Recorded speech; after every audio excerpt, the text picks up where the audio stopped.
Why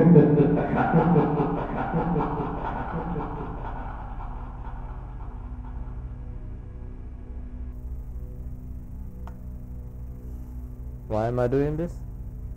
Keep watching this video and you'll find out.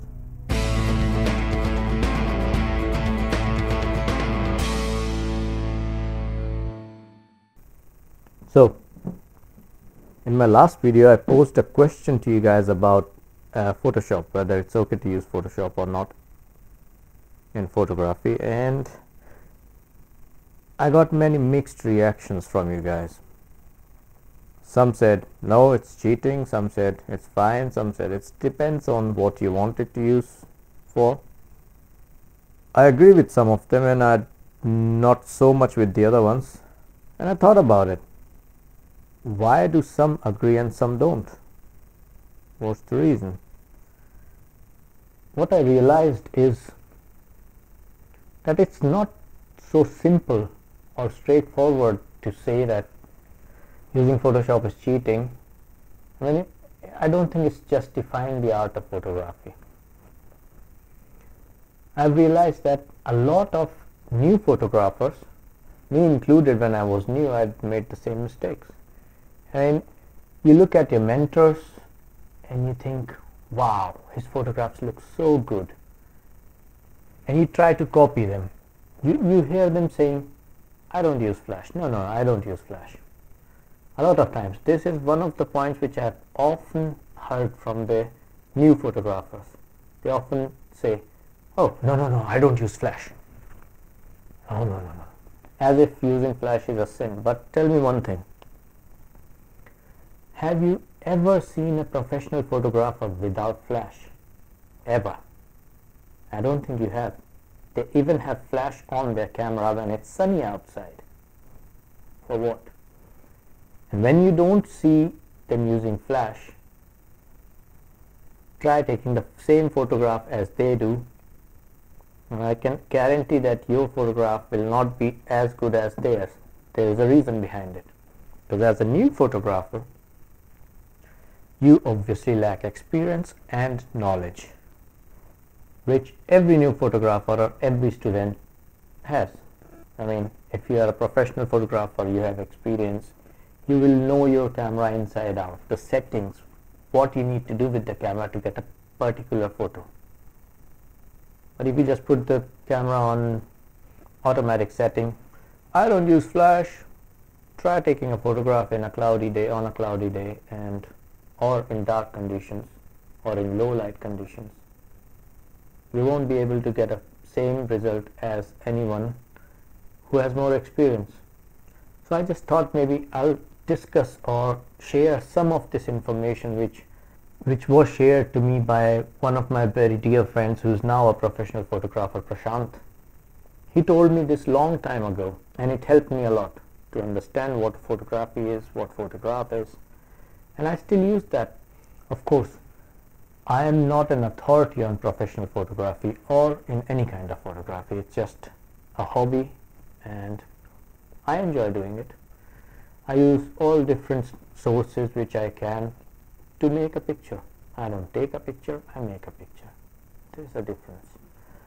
But let's start with understanding what a photograph is. Let's start with the word photograph. What do you understand by photograph? A picture, a photo of anything. You take a camera, you click it, and what you get as a result is a photograph. Okay, simple enough. Anyone can do that. This is a photograph. These are photographs. This video you're watching is also a series of photographs. But have you ever thought, why is it called photograph? It's called photograph because it's a combination of two words, photo and graph. So let's see about photo. What is photo? This photo comes from the word photon.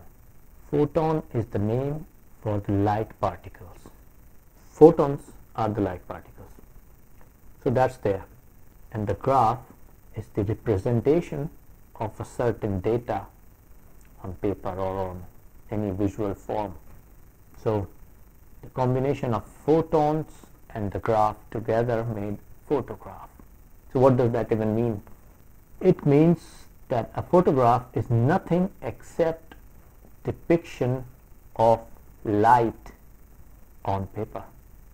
That's it. That's what it is. And a good photographer only manipulates light to create a photograph. They can use flash, they use reflectors, they use natural light, they do light painting using a normal flashlight. This is manipulation of light to create an image. That's what photograph is.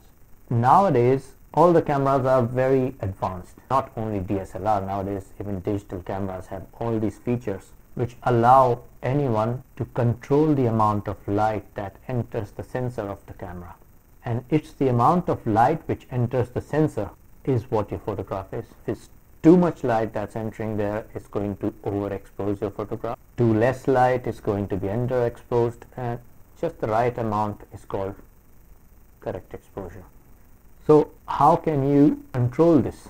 There are many things people can do, but there are three basic things which you can change and manipulate in your camera itself in regards to light. And they are ISO, shutter speed and aperture. These three things you can change in your camera to affect the lighting of a photograph without the use of any external flash or any other source of light. These three things you can set up in the camera to change how your photograph looks. Of course, I'm going to tell you what these things are, but I'm not going to explain it. Let's do a small experiment. And in order to do this experiment, I'm going to use my Canon 600D with a 50mm lens. The reason I'm using a 50mm lens because this is a fixed focal length, so I don't change the focal length during the experiment and we can have a bit more accurate result. I haven't figured out how to record the screen of it on this camera itself, so I'm going to record it with this camera.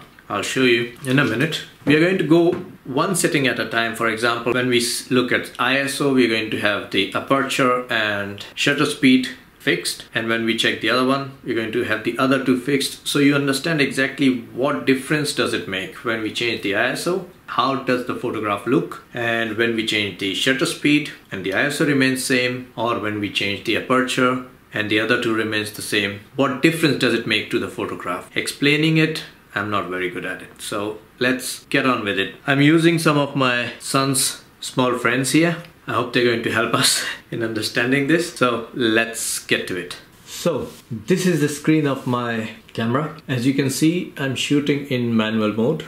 This is the shutter speed. This is aperture, f8, and this is ISO. In my camera, the ISO minimum I can go is 100 and the maximum I can go is 6400, I think. Yep, that's the maximum.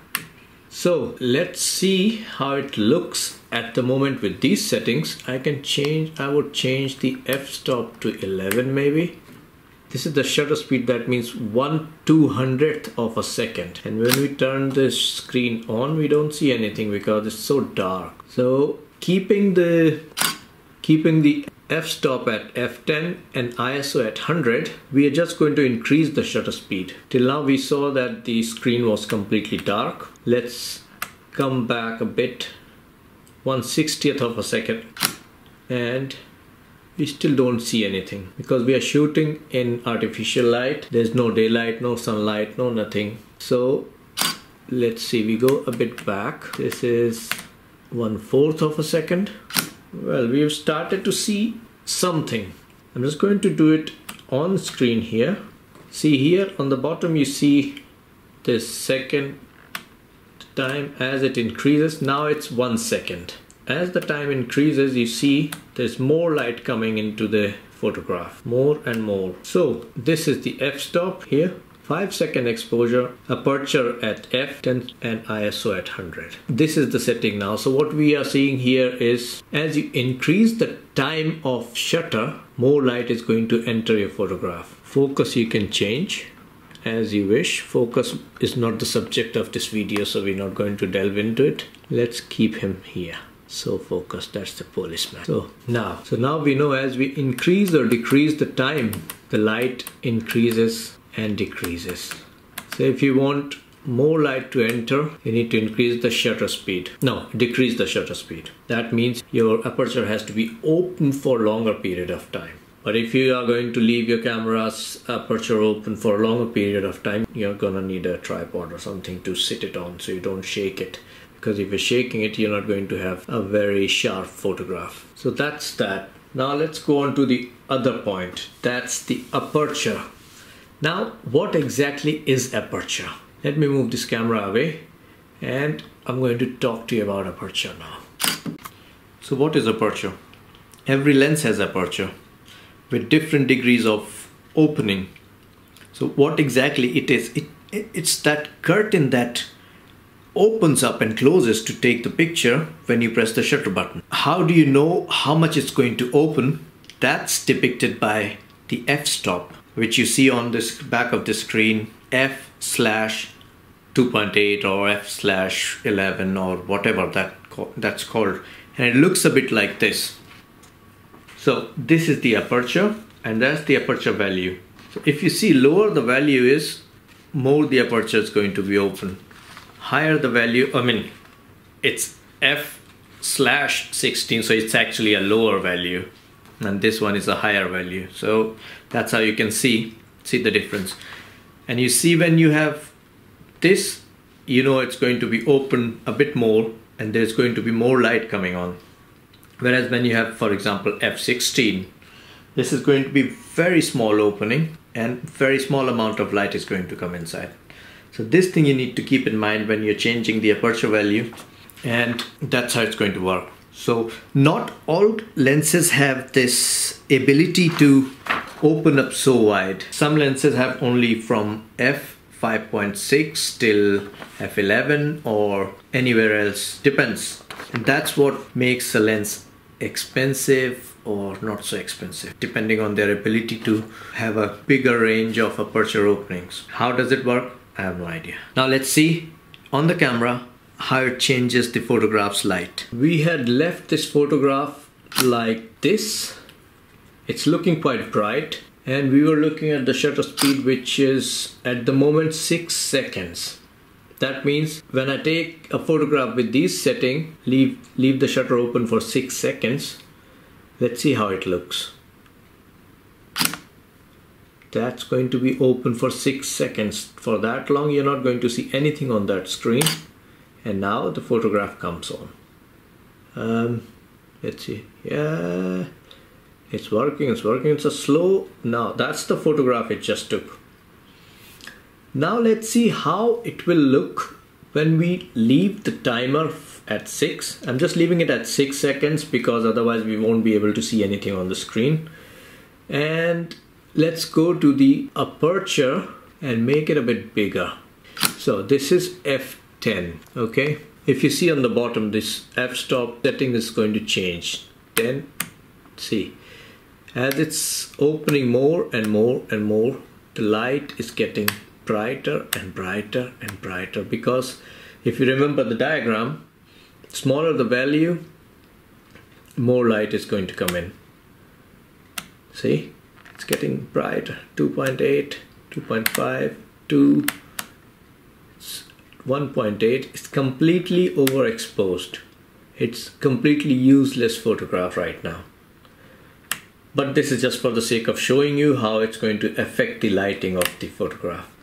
And when I go down, the aperture started closing and less light starts to come in. We are back to f10.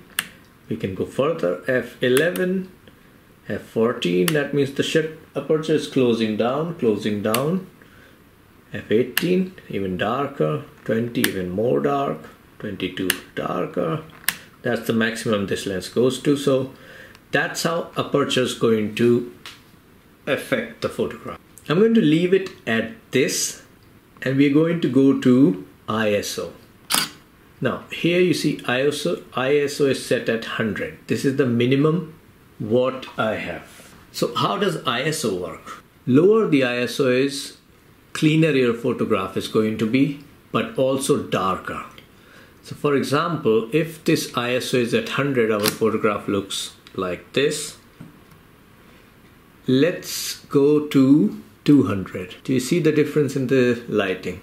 400 even brighter, 800 more bright, 1600 brighter, 3200, and so on and so forth. You can of course use the auto, which is going to balance everything, but so higher the ISO, brighter your photograph will be. And that's it. That's all it is to these settings. So what does it all even mean? Why do we need all these settings? So let's see. I have this camera in hand, for example. And as handheld, I can't go for a 6-second timer because this is going to end up in a completely blurred image. As handheld photograph, I'm going to do minimum probably 1/100th of a second or 1/200th of a second or more. Depends on how much light I have available. So when we have this setting, we go to the display and we see nothing because it's not going to shoot anything with these settings. So we need to balance something else. So I'm going to go and change f-stop here. Let's see what that makes for a difference. Let's go completely down so we will see what difference it made. Let's say 2.8. Did it make a difference? Not much. So now I'm going to go and change the ISO also to the maximum. Did that make a difference? Boom, that made a difference. So if I'm using handheld and it's such lighting as it is right now in this room, I'm going to use 1/200th of a second timer, 2.8 f-stop, and maybe 6400 ISO. Then I have this. Well, let's try at 3200 ISO. How will that be? Let's see. A bit darker. Then we go for 800 ISO or 1600 ISO. Even darker. So on and so forth. So basically the combination of three of these things is going to give me the desired image as I want.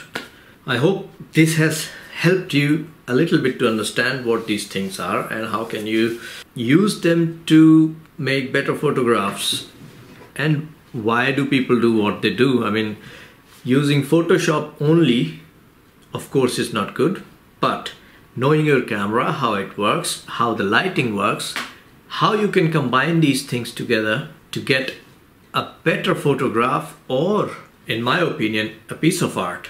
I mean, when I make a photo, it not necessarily is going to be one photo, and if I'm going to use 2-3 photographs together to create one, I will need to use a software which is either Photoshop or Lightroom. These are only pieces and equipments which people need. This is a tool.